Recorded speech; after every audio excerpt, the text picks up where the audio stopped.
This week we head east, deep into the heart of the Mohawk Valley to historic Johnstown. The city was founded in 1762 by Baronet Sir William Johnson, who named it after his son, John.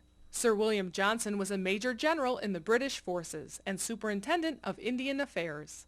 We learn more about Sir William at the Johnstown Historical Society. Well, Sir William Johnson wanted his own little village, town. He found this land. The land was at one time was a resort area for the Indians up on the hill, and it was a crossing point east and west and north and south. It was a cross path at the time, and so that's what interested him in developing the town. And he eventually built his mansion here. He started building some cottages for tradesmen and stuff like that, and he advertised in New York papers to bring people up here. He well known for being the Indian superintendent for the Indians, for the British government. Unlike his predecessors and the people after him, he became very friendly with the Indians, and where the Mohawks or the Iroquois, they all liked him and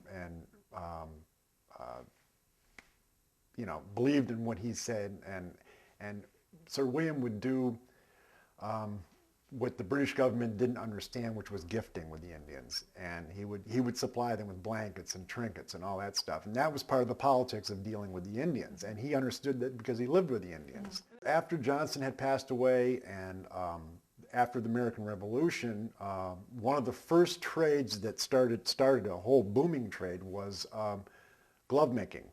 And one of the first ones here was and he was originally from Connecticut, then moved to Dutchess County, and then here was Talmadge Edwards.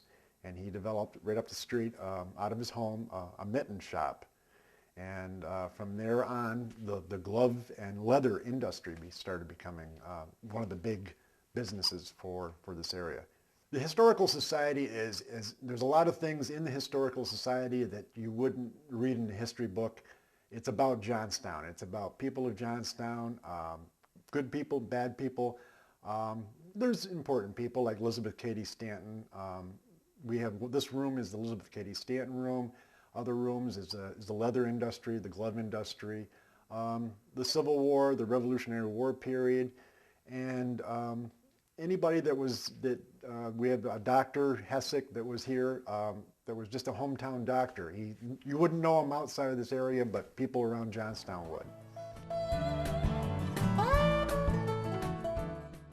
Elizabeth Cady Stanton was born here in Johnstown, and way back then what's interesting is this. She went as far as she could in school, but in those days she could not go to college. Her father was a lawyer and a judge, so being around him on a daily basis gave her a real feeling for rights, and in particular for the rights of women. This was her Bible, and she and Susan B. Anthony would reference women's rights in the Bible. It was their inspiration, so to speak. And what is really interesting is the fact that the mayor of Johnstown is now a woman, and she was sworn in with this Bible. Another famous family here in Johnstown is the Knox family. They're the ones who started Knox Gelatin.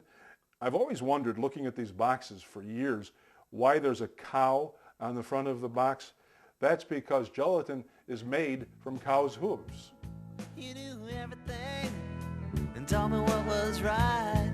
There was day trips and fishing trips and camping and Saranac Lake. Long gone the innocence, I surely miss those days. It's been a long, long time. Sir William Johnson was successful in dealing and trading with the Indians and was the largest single landowner in the settlement of the Mohawk Valley. His Georgian-style home was built of wood made to look like stone. This was the last house built in the valley by Sir William Johnson. He had it built in 1763. A Boston-trained carpenter, Samuel Fuller, who lived in Schenectady, was his contractor for the house. And he moved here from Fort Johnson, which is down along the river. And this was a 50,000-acre patent known as the Kingsburg Patent. This was the frontier. He speaks of building this house in the largest, deepest forest that he had ever seen. And his idea was to have the sort of gentleman's farm, but also the place where the Six Nations could meet in a larger way, in a more impressive way than they did along the river. And so this house, like all of his houses, was known as the location of the second council fire of the Six Nations, the first being and still is at Onondaga. Sir William learned from and lived with the Mohawks. They adopted him and made him an honorary chief and gave him a name. Warigayagi, which was the name given to him, the Mohawk name given to him when he first came into the valley. And if you literally translate his name, you hear all sorts of translations like he who does much business and that sort of thing, but literally it means they are cutting down the forest for him. And that's exactly what was happening when he moved into this area, because this was the western frontier, which is hard to imagine now. So he was pushing his way into a thickly settled forest, bringing in for the first time settlers, tenants that came from England, Ireland, Scotland, Wales, and setting them on farms in a 50-mile radius around this house. And he was planting crops. He was planting a 1-acre vegetable garden and experimenting with pear varieties, peaches, apples, all sorts of interesting trees, sending for plants all over the colonies. And once again, the Superintendent of Indian Affairs for the Six Nations. So I think the largest council meeting he had here was about 900 people. It would take them months to get here, months for the conference, months to leave. He speaks at one point of not a blade of grass left standing on his lawn or in his gardens when the conference was over. So probably a little bit like Woodstock after 3 days. You know, you're learning about colonial history, the beginning of the frontier. A man who was probably the first and last man to walk that very thin line between the native world and the white world. And he's the only white man I know who was raised to chief among the Six Nations and served in that capacity. So he led an interesting life.